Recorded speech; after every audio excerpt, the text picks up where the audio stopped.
Crianças, venham à frente, por gentileza. São os diáconos cumprindo a função deles, nem para o pastor eles não dão trégua, tá certo. Crianças, tudo bem? Alguns de vocês, ou pelo menos, eu espero que todos vocês já me ouviram pelo menos falar do livro O Peregrino, né? Que eu falo bastante dele, né? Mas O Peregrino é a história de um homem que ele recebe a notícia sobre o cristianismo, sobre Deus, que tem uma salvação, e ele então ele percebe e ele reconhece que ele tem um fardo pesado nas costas, que se chama pecado. E ele então ele começa uma jornada para se livrar desse fardo. E ao longo da sua jornada, ele encontra muita oposição, ele encontra muitas dificuldades. Vem aqui um pouquinho na minha frente, aqui, ó, vai ficar mais fácil para a gente conversar. Eles encontram muitas dificuldades. Uma das primeiras dessa é que ele cai logo no pântano do desespero. E ali no pântano da desesperança, perdão. E ali no pântano da desesperança, ele fica preso na lama, e ele tem muita dificuldade de sair, ele quase é atolado e quase se afunda, mas ele precisa de ajuda de alguém para vir buscá-lo e levantá-lo dali. Então ele começa de novo a sua jornada, e ele encontra algumas pessoas más, que querem atrapalhar ele na sua jornada. Alguns obstáculos e pessoas que ele tem que fugir delas, porque elas não estão tentando ajudar ele a se livrar do seu fardo. Depois ele encontra até um gigante, chamado desespero, que prende ele, e ele precisa então procurar uma maneira de sair dali. Ele consegue achar a chave, ele sai dali, mas toda a sua jornada ele vai enfrentando dificuldades, até que ele chega num lugar chamado o Vale da Sombra da Morte. E lá, então, ele sofre muito, e é tudo muito escuro, e ele tem muita dificuldade, ele está tentando sair dali, e ele está com muito medo. Mas aí, sabe o que ele lembra? Ele lembra de que um evangelista tinha falado para ele, que quando ele precisar mais de ajuda, para ele orar. E ele, então, ele ora a Deus, e ele pede que Deus o ajude. E Deus ajuda ele, e dá força para ele, e ele consegue sair ali daquele vale. E a Bíblia também fala alguma coisa bem parecida com isso, lá no Salmo 23, que o Benjamin e o Levi estão aprendendo, né? Lá, esse é o versículo que a gente vai aprender essa semana, diz assim, ó: ainda que eu ande pelo vale da sombra da morte, não temerei mal nenhum, porque tu estás comigo. O teu bordão e o teu cajado me consolam. Então, quando a gente está passando por muita dificuldade, a gente tem a promessa de Deus, de que Ele está conosco. E a gente pode pedir a ajuda dEle, orando a Ele e pedindo para Ele estar conosco e nos ajudar a passar pelas dificuldades. Hoje, no nosso texto, a gente vai falar um pouquinho sobre algumas dificuldades que a gente enfrenta nessa vida, quando a gente está tentando caminhar e viver. E como que a gente pode passar por essas dificuldades. E é da mesma forma que o peregrino fez, orando e pedindo ajuda a Deus. Tá bom? Vamos orar agora? A gente vai orar agora, tá bom? Não pode sentar aí, não. A gente vai orar.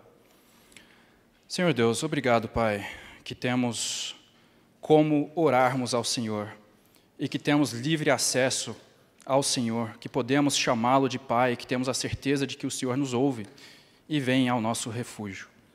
Pai, nos ajude, esteja presente conosco e nos dê força para caminharmos, e mesmo em frente aos obstáculos, Pai, para termos fidelidade, para sermos fiéis e continuarmos caminhando corretamente. Em nome de Jesus. Amém.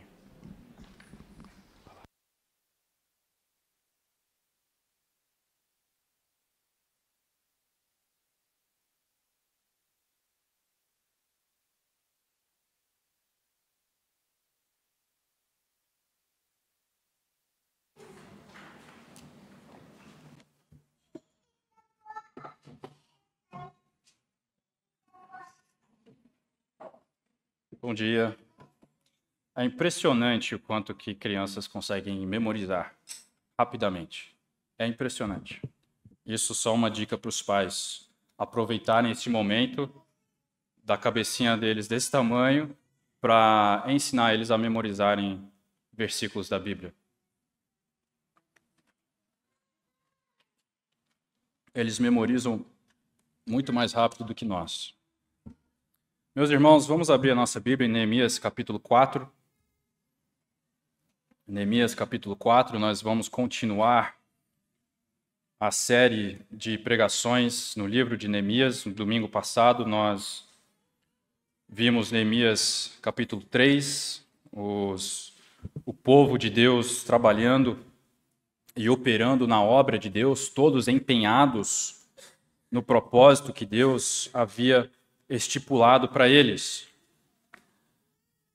E as coisas parecem bem.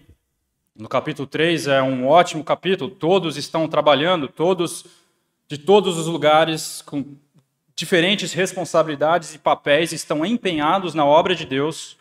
É mais ou menos um auge da história que nós temos. Agora, aquele chamado de Neemias de sair lá da frente do rei e vir agora construir Jerusalém, reconstruir os muros, parece que isso vai acontecer, que ele vai ter sucesso, todos estão trabalhando.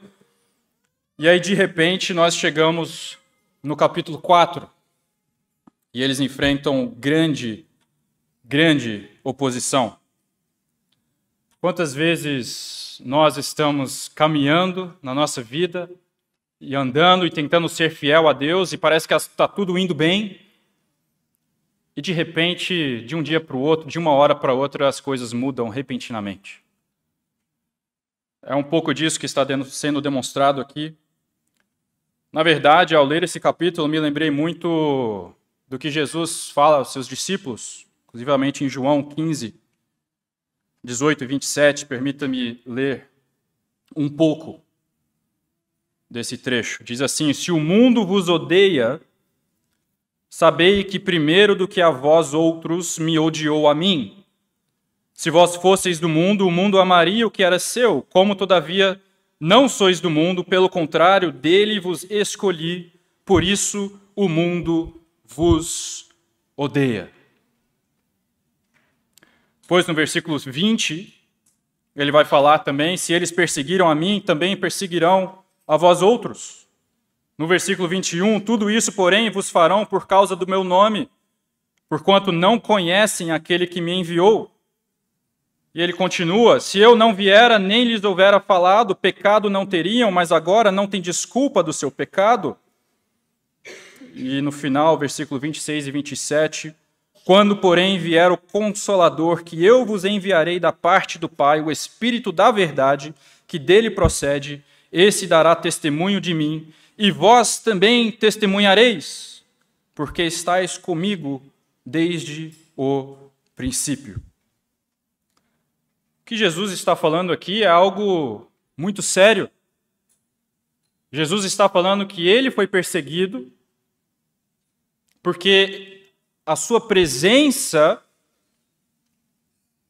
faz com que as pessoas vejam o pecado delas. E elas não gostam disso. E da mesma forma que Jesus foi perseguido, aqueles que amam a Jesus serão perseguidos também, porque eles testificam da mesma coisa. E essa é a nossa realidade. Se você segue a Cristo, e se você quer ser um seguidor fiel a Cristo, você será odiado pelo mundo. Você será odiado pelo mundo. E então, esse capítulo em Neemias 4, o povo de Deus começa a obra e eles enfrentam oposição por causa da fidelidade deles a Deus. E nós podemos tirar algumas lições aqui desse capítulo e aprender como sermos fiéis mesmo em meio à oposição. Vamos ler Neemias capítulo 4. Diz assim a palavra de Deus: tendo Sambalate ouvido que edificávamos o muro, ardeu em ira e se indignou muito e escarneceu dos judeus. Então falou na presença de seus irmãos e do exército de Samaria, e disse: que fazem esses fracos judeus? Permitir-se-lhes isso? Sacrificarão?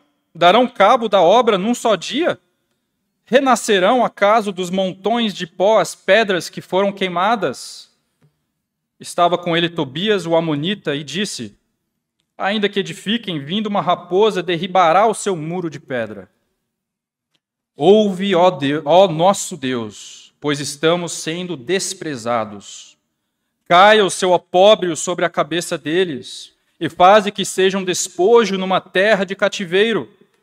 Não lhes encubras a iniquidade, não se risque de diante de ti o seu pecado, pois te provocaram a ira na presença dos que edificavam. Assim edificamos o muro, e todo o muro se fechou até a metade de sua altura, porque o povo tinha ânimo para trabalhar. Mas, ouvindo Sambalate e Tobias, os arábios, os amonitas e os asdoditas, que a reparação dos muros de Jerusalém ia avante, e que já se começavam a fechar-lhes as brechas, ficaram sobremodo irados. Ajuntaram-se todos de comum acordo para virem atacar Jerusalém e suscitar confusão ali. Porém, nós oramos ao nosso Deus, e como proteção pusemos guarda contra eles de dia e de noite. Então disse Judá: já desfaleceram as forças dos carregadores, e os escombros são muitos, de maneira que não podemos edificar o muro. Disseram, porém, os nossos inimigos: nada saberão disso, nem verão até que entremos no meio deles e os matemos. Assim faremos cessar a obra. Quando os judeus que habitavam na vizinhança deles 10 vezes nos disseram: de todos os lugares onde moram subirão contra nós, então pus o povo, por famílias, nos lugares baixos e abertos, por detrás do muro, com as suas espadas e as suas lanças e os seus arcos. Inspecionei, dispus-me e disse aos nobres, aos magistrados e ao resto do povo: não os temais. Lembrai-vos do Senhor, grande e temível, e pelejai pelos vossos irmãos, vossos filhos, vossas filhas, vossa mulher e vossa casa. E sucedeu que, ouvindo os nossos inimigos, que já o sabíamos, e que Deus tinha frustrado o desígnio deles, voltamos todos nós ao muro, cada um à sua obra.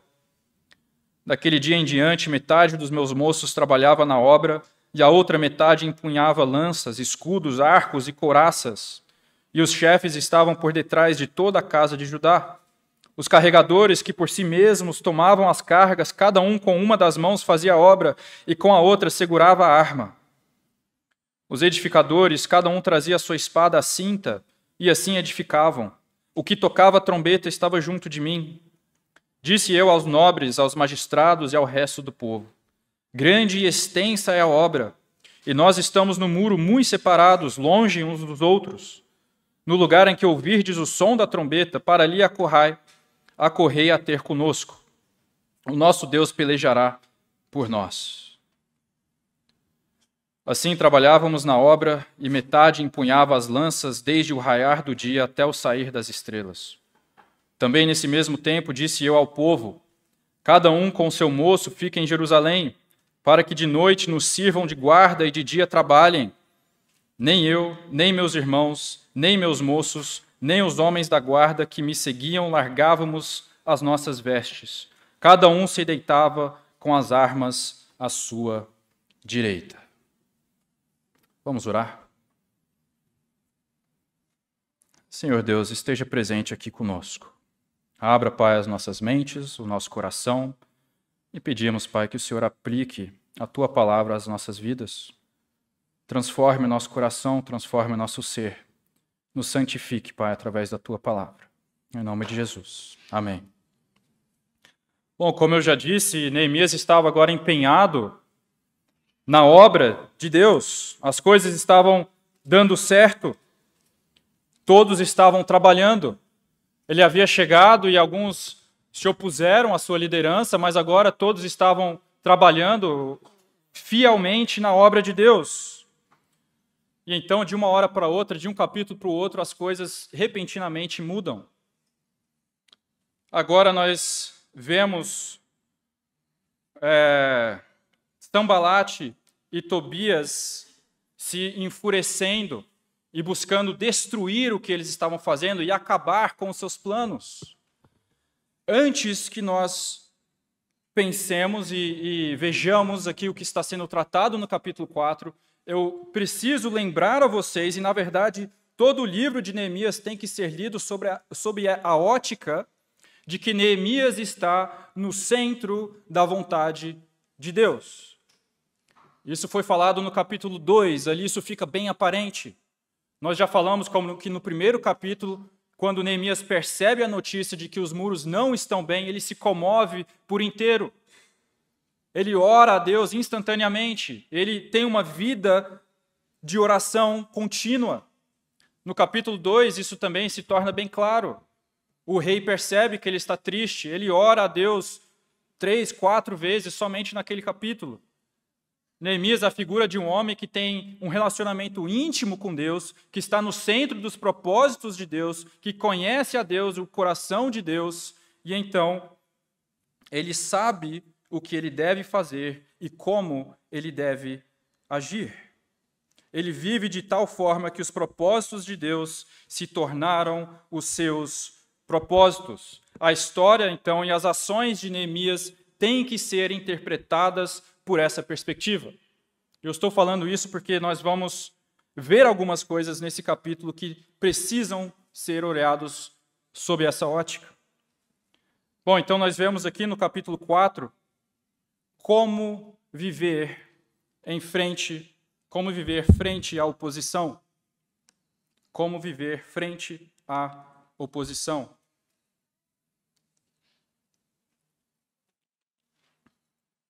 E nos versículos 1 a 3, nós vemos que o povo de Deus vai enfrentar oposição. Que é o que a gente já tinha falado, inclusive quando Jesus nos alerta sobre isso várias vezes.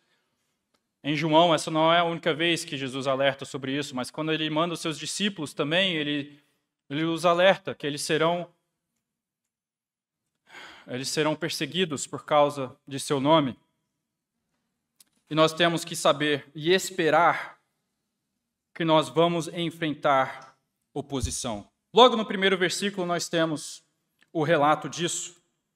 Sanbalate, ao ouvir que eles estavam reedificando o muro, ele arde em ira, ele se indignou muito e ele escarneceu os judeus. A maneira que isso é demonstrado 3 vezes aqui é para dar ênfase a isso.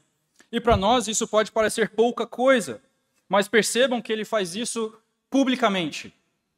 Ele não faz isso com um amigo dele do lado, ele não faz isso com algumas pessoas, mas ele faz isso de uma maneira pública, de tal forma que até Neemias e os judeus que estão trabalhando na obra ficam sabendo disso.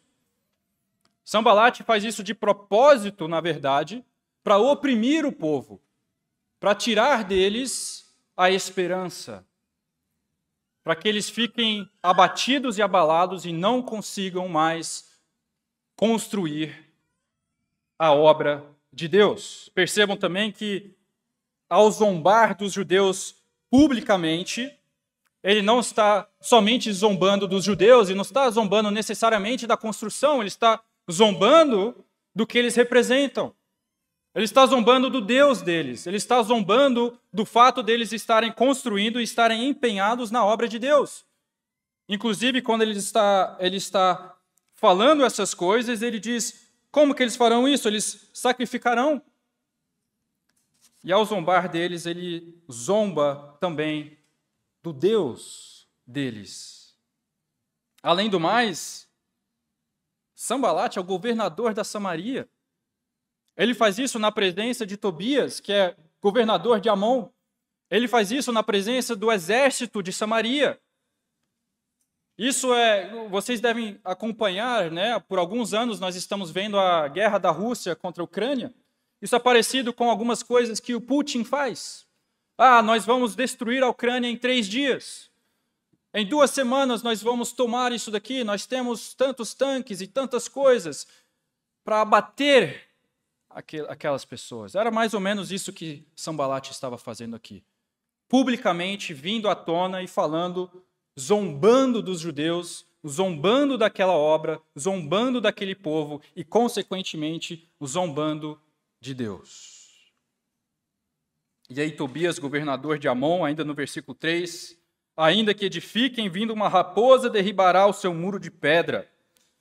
O que ele está falando aqui? As raposas não andam em conjunto com várias raposas, elas andam sozinhas, elas caçam sozinhas, e elas têm aquela pisada leve, né? Parecida de gatinho. Então, basicamente, ele está falando, ainda que eles conseguirem construir o muro, qualquer ventinho, qualquer coisa vai derrubar esse muro. Eles não têm esperança nenhuma, e nós vamos destruí-los. Então, Neemias agora se encontra, logo após as coisas aparentemente começarem a dar certo, exatamente o que ele estava temendo e o povo estava temendo está acontecendo. Os povos ao redor agora estão se ajuntando para irem contra os judeus e contra a obra deles. E inicia-se aqui mais ou menos uma guerra fria, né? Eles estão ali tentando atemorizar os judeus e tirar deles a esperança. E é importante nós percebermos o porquê disso, a razão que eles estão fazendo isso. Pode parecer um detalhe, mas é muito importante. Olhem só no versículo 1. Tendo Sambalate ouvido que edificávamos o muro, ele ardeu em ira, se indignou muito e escarneceu dos judeus. Sambalate começa a fazer isso e a oposição se levanta contra os judeus por causa da fidelidade deles a Deus. Somente. Por causa da fidelidade deles a Deus e porque eles estão engajados na sua obra. Nós vimos isso no capítulo 3. O Tim Keller ele falava frequentemente em alguns dos sermões dele, eu achava muito engraçado. Ele falava, sofra por fidelidade a Deus, não por sua idiotice. Ele era bem direto, né, nisso, mas ele tem razão. Muitas vezes nós cristãos sofremos não porque nós estamos sendo fiéis a Deus, não porque nós estamos empenhados na sua obra, não porque nós estamos servindo a Deus, mas porque a gente não está sendo bom mordomo do que Deus nos deu, mas porque nós não estamos sendo vizinhos bons, mas porque nós não estamos amando o nosso próximo da maneira que deveríamos amar. Espere oposição, e quando ela vier, que ela seja pela razão correta, porque você está sendo fiel a Deus, porque você está sendo fiel às suas obras, porque você está engajado e empenhado em trabalhar para Deus.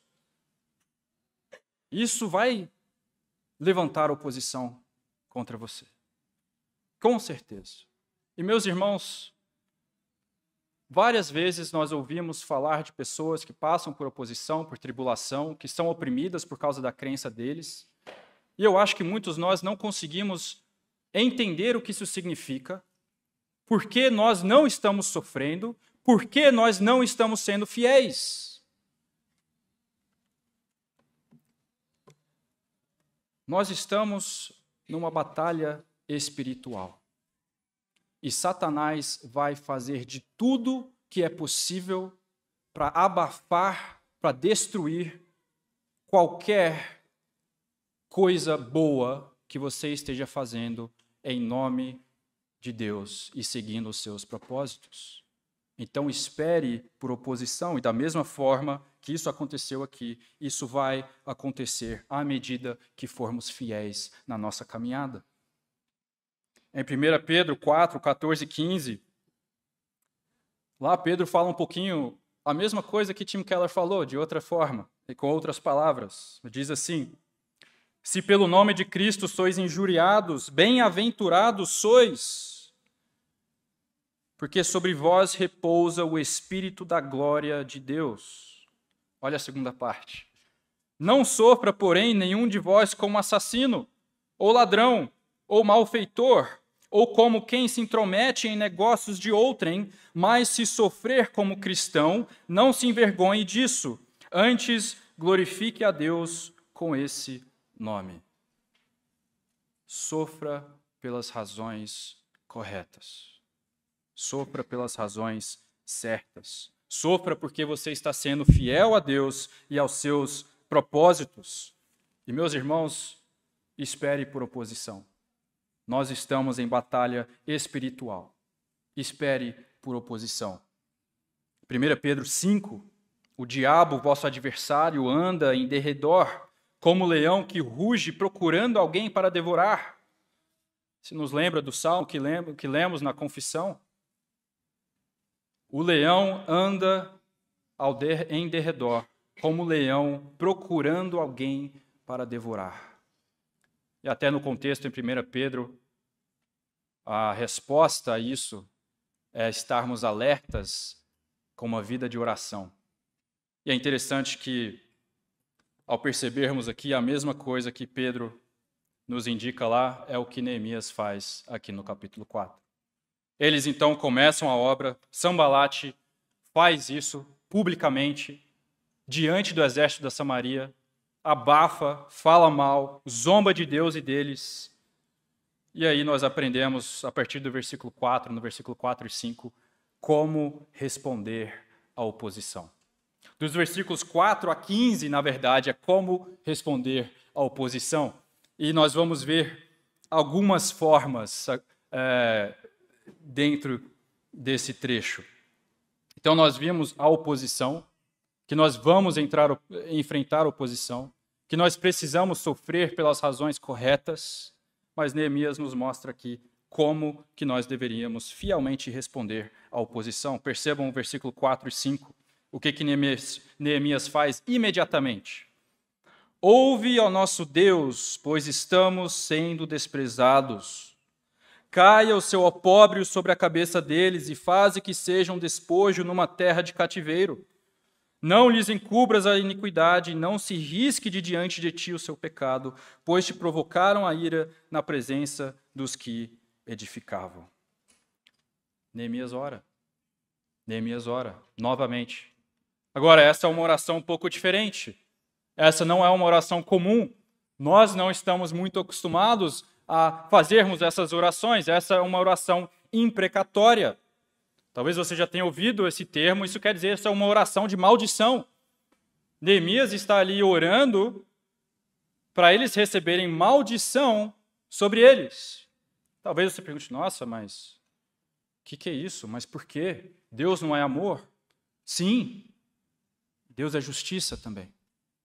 Ele é perfeitamente justo, ele é perfeitamente amável. E talvez você leia isso, mas isso é porque está no Antigo Testamento. E esse é o Deus do Antigo Testamento, e, na verdade, no Novo Testamento, ele é um Deus diferente, ele é mais amável, e ele não faria isso. É? E Jesus, que foi no Novo Testamento e tirou com chicote as pessoas que defamavam o templo de seu pai.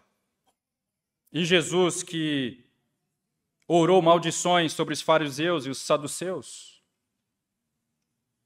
Jesus, Deus, é perfeitamente justo, perfeitamente amável. E para ele cumprir o seu propósito, ele vai derrotar os seus inimigos. Essa oração só é possível de Neemias fazer por causa daquilo que a gente falou no passado. Porque ele tem uma comunhão íntima com Deus, ele tem um relacionamento íntimo com Deus, ele conhece o coração de Deus e ele está no centro da vontade de Deus. E, na verdade, meus irmãos, Neemias orar uma oração dessas, uma oração imprecatória nesse momento, o que Neemias está fazendo, ele está entregando a vingança a Deus. Ele não está pegando a espada e falando, vamos lá, nós vamos matar esses homens e nós que vamos fazer isso. Mas, na verdade, ele abre mão disso. E ele reconhece que Deus é o grande juiz, que Deus enxerga todas as coisas. E ele coloca isso diante de Deus e abre mão de seu direito, dando isso a Deus e se tranquilizando agora quanto a essa questão. Isso se torna muito claro quando nós vemos, então, o resultado dessa oração. São alguns, mas o primeiro, no versículo 6. Olha o primeiro resultado dessa oração. Neemias faz essa oração, ele coloca a vingança no colo de Deus, Deus, o Senhor quem vai tomar conta, o Senhor nos vingue. E o resultado imediato no versículo 6. Assim edificamos o muro, e todo o muro se fechou até metade de sua altura, porque o povo tinha ânimo para trabalhar. Uma vez que Neemias abriu mão da sua própria justiça, da vingança, isso não ficou remoendo no seu interior, isso não ficou remoendo no seu coração, mas ele coloca isso diante de Deus, ele entrega isso a Deus e ele se tranquiliza quanto a isso. E é interessante percebermos que Neemias, nesse capítulo, ainda vai orar mais, mas não são mais orações imprecatórias. Essa oração ele faz uma vez. Ele entregou isso a Deus e pronto, ponto final. E agora, ao entregar isso a Deus, todo o povo reconhece isso e se anima. E volta ao trabalho, e volta ao propósito que Deus havia colocado eles, pelo qual Deus havia os colocado lá. Mas ainda temos um outro resultado dessa oração. Esse não é o único resultado. Então, no versículo 6, eles se animam, eles voltam, eles começam a trabalhar, e logo no versículo 7, mas ouvindo Sambalate e Tobias, ficaram sobremodo irados. Então, da mesma forma que a oração ali anima os trabalhadores, anima Neemias, e eles voltam para o trabalho e para a obra de Deus, enfurece mais ainda Sambalate e Tobias e o exército de Samaria. E a condição deles, as circunstâncias deles pioram. E eles têm mais medo. E aí vamos ver como que eles respondem agora a esse resultado. Olha só no versículo 9. Porém, nós oramos ao nosso Deus, e como proteção pusemos guarda contra eles de dia e de noite. Eles oram novamente. E eles confiam em Deus. E aí essa oração tem mais resultados. Resultado da oração número 2. Vejam só. Deus agora protege os construtores através de seu povo espalhado pela vizinhança. Olha que interessante. Então os judeus estavam ali construindo Jerusalém, construindo os muros.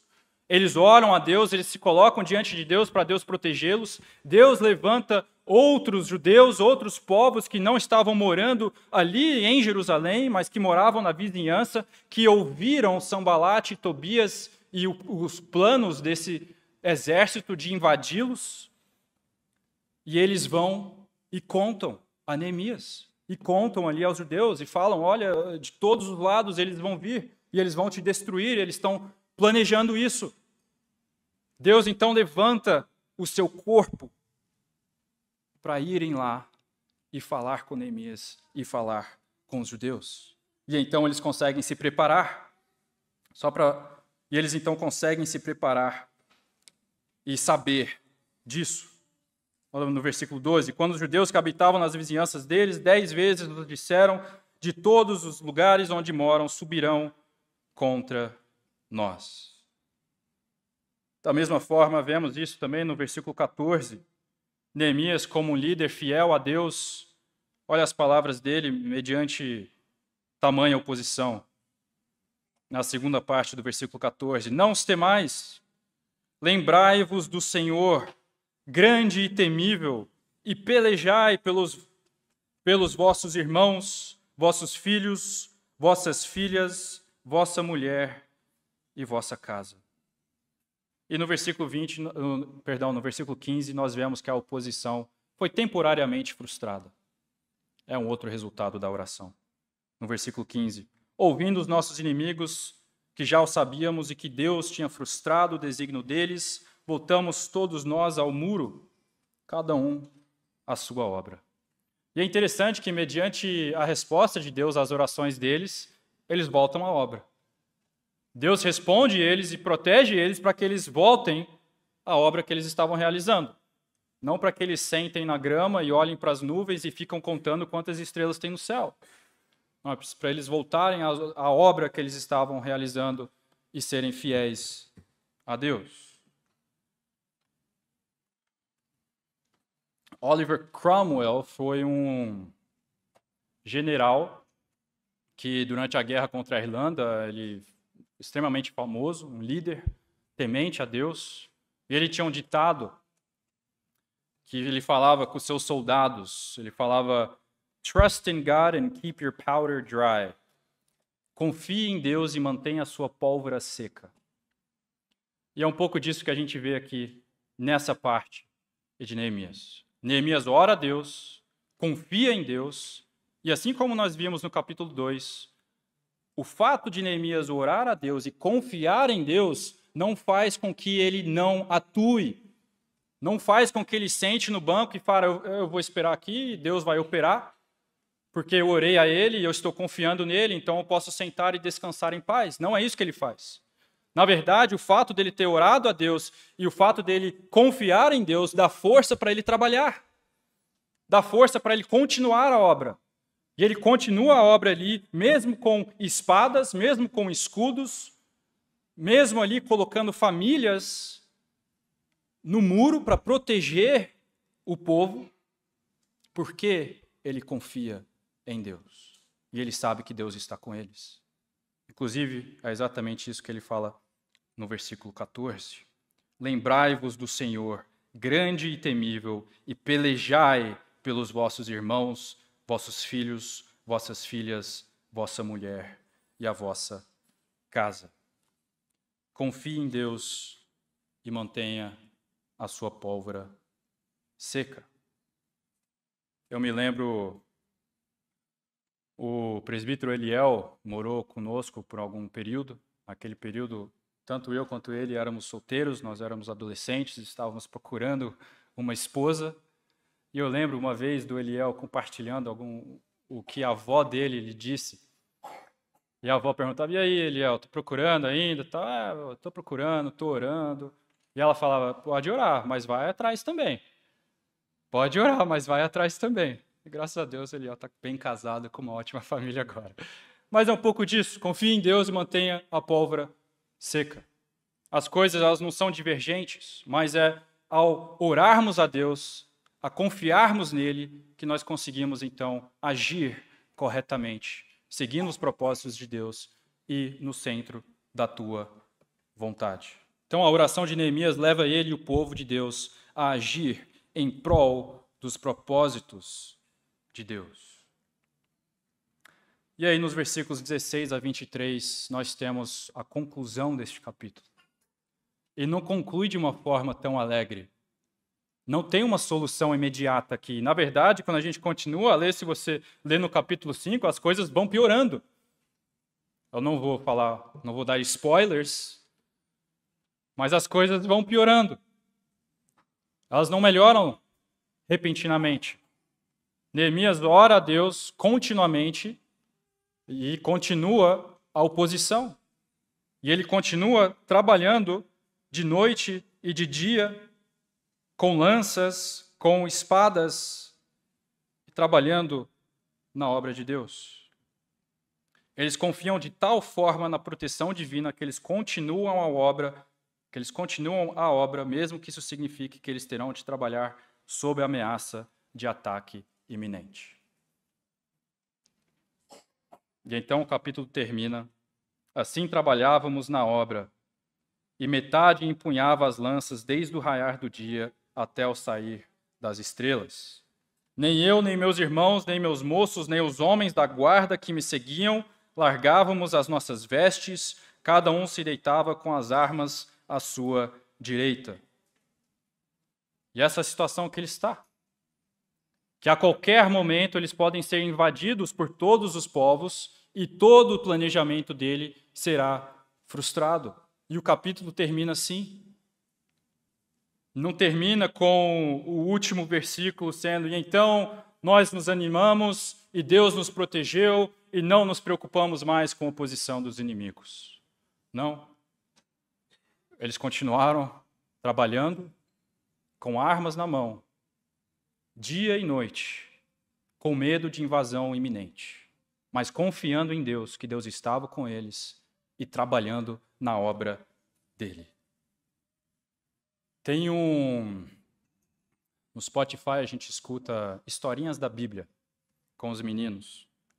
E nós estávamos ouvindo no carro esses dias a história de Sadraque, Mesaque e Abednego.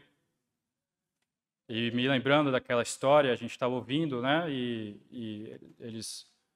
O rei ali constrói uma imagem gigantesca e fala que ao soar da trombeta todos terão que dobrar os joelhos e adorar aquela imagem. Sadraque, Mesaque e Abednego não fazem isso, eles são levados então diante do rei.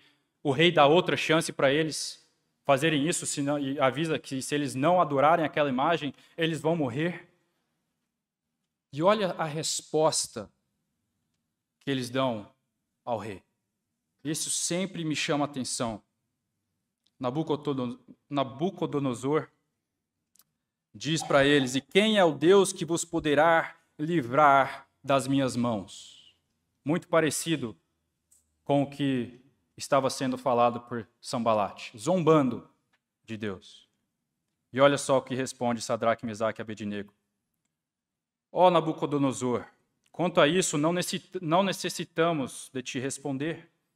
Se o nosso Deus, a quem servimos, quer livrar-nos, ele nos livrará da fornalha de fogo ardente e das tuas mãos, ó rei.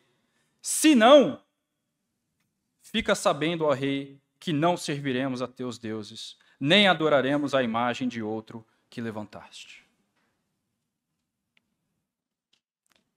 O que dá força a Sadraque, Mesaque e Abednego não é que eles estão falando, Deus vai nos salvar totalmente, nós temos plena certeza disso, porque somos fiéis e Ele vai nos livrar agora das circunstâncias.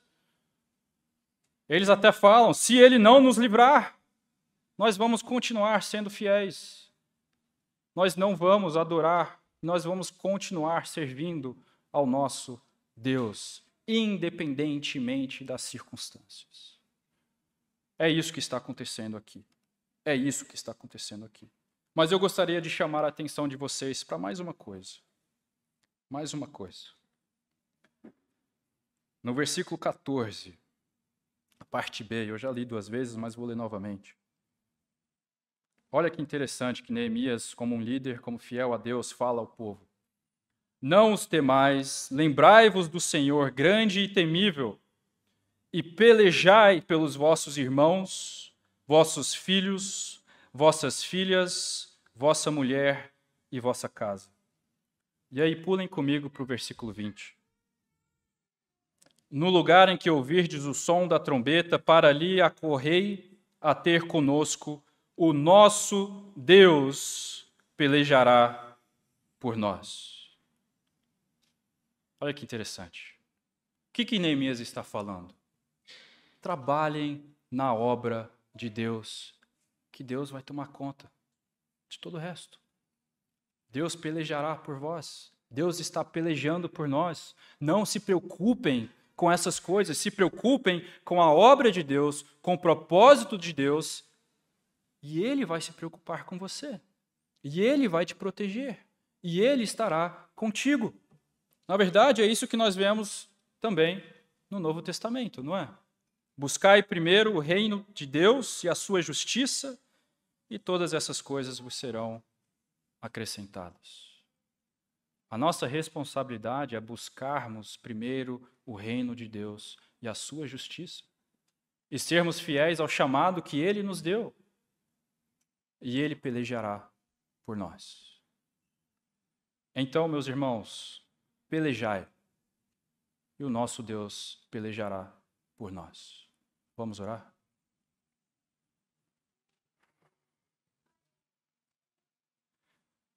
Senhor Deus,